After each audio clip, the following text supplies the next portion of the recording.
Senhor presidente, eu tomo a liberdade de eventualmente discordar aqui tanto do relator quanto de Vossa Excelência, que é o autor da proposição, mas peço a atenção dos colegas porque esse tema é muito delicado.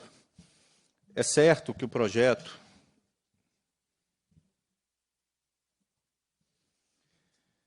Eu peço atenção aos colegas, por gentileza, pela delicadeza do tema, e aí eu pediria até à consultoria que permitisse ao presidente, que é o autor da proposição, que ele tivesse a completa atenção nesse caso. Em que pese o projeto poder ser classificado como um projeto que visa buscar proteção ao consumidor, o que estaria inserido na competência legislativa concorrente do Estado com a União Federal, nos termos do artigo 24 da Constituição da República.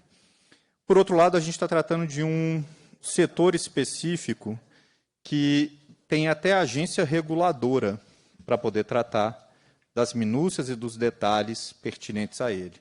É o setor de energia, porque combustíveis eles são enquadrados dentro da competência da Agência Nacional do Petróleo, que está no segmento de energia. E a Constituição estabelece como competência privativa da União legislar sobre energia e recursos minerais. Artigo 22, inciso 4 da Constituição da República, artigo 22, inciso 12. Esse é o fundamento constitucional, mas eu peço especial atenção por um outro aspecto que é até de sensibilidade mesmo do parlamentar e dos efeitos das normas que eventualmente a gente expede aqui nessa casa.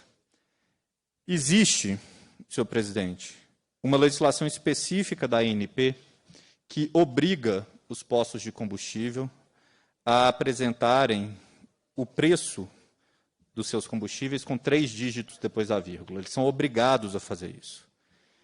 E uma legislação estadual que eventualmente os obrigue a apresentar apenas 2 dígitos pode gerar uma situação em que o proprietário do posto ele vai se ver num beco sem saída, no qual é impossível ele estar dentro da legalidade. Se ele colocar o preço com 2 dígitos, cumprindo a legislação estadual, ele estará ferindo a legislação federal sobre a matéria. Vai estar sujeito a multa. Se ele colocar o preço com 3 dígitos, como obriga a legislação federal, ele estará descumprindo a legislação estadual sobre a matéria e estará sujeito a multa. E são 4.500 proprietários de postos em todo o Estado. São 4.500 postos. Em sua grande maioria, pequenos postos. Em um bom número deles, postos que são familiares, no qual a família inteira trabalha naquele empreendimento, com margens apertadíssimas no setor, margem que, às vezes, mal chegam a 2%, para conseguir colocar sustento em casa ao final do mês. E sobre essas pessoas, a gente vai estar impondo uma obrigação de provisionar uma parte dos seus rendimentos, que às vezes vão fazer falta dentro de casa, para poder pagar o advogado no dia que a multa chegar. Ou para poder pagar a multa depois que o advogado não conseguir ganhar o processo. E ainda que a gente diga que a legislação estadual, sendo lei, se sobrepõe à legislação federal, que é uma portaria da ANP, por outro lado, também a ANP e sua procuradoria poderia dizer que aqui é o caso de uma norma específica contra uma norma geral, e a norma específica prevalece.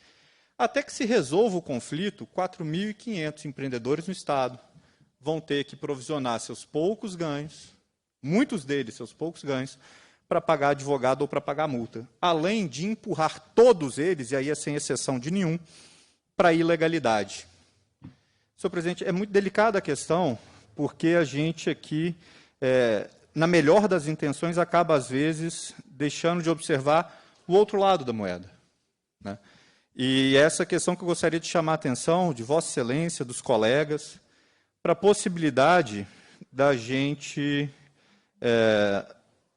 buscar um outro texto, que não seja esse, que força 4.500 postos à ilegalidade, mas um texto que permita que o consumidor seja devidamente protegido, informado, que as coisas sejam mais simples para o consumidor, é sempre desejável isso, mas sem trazer tanta insegurança jurídica para tantos empreendedores e sem gerar uma infinidade de litígios que certamente virão a atulhar o nosso poder judiciário quando as multas começarem a aparecer. Razão pela qual, senhor presidente, eu vou discordar aqui das conclusões do parecer, vou discordar também de vosso projeto, que eu sei ele é cheio de boas intenções, mas vou opinar pela inconstitucionalidade no aspecto formal dela, por usurpação de competência da União Federal, inscrita em seu artigo 22, inciso 4 da Constituição da República, mas trazendo também todos esses argumentos que tocam no aspecto humano da norma e seus desdobramentos e efeitos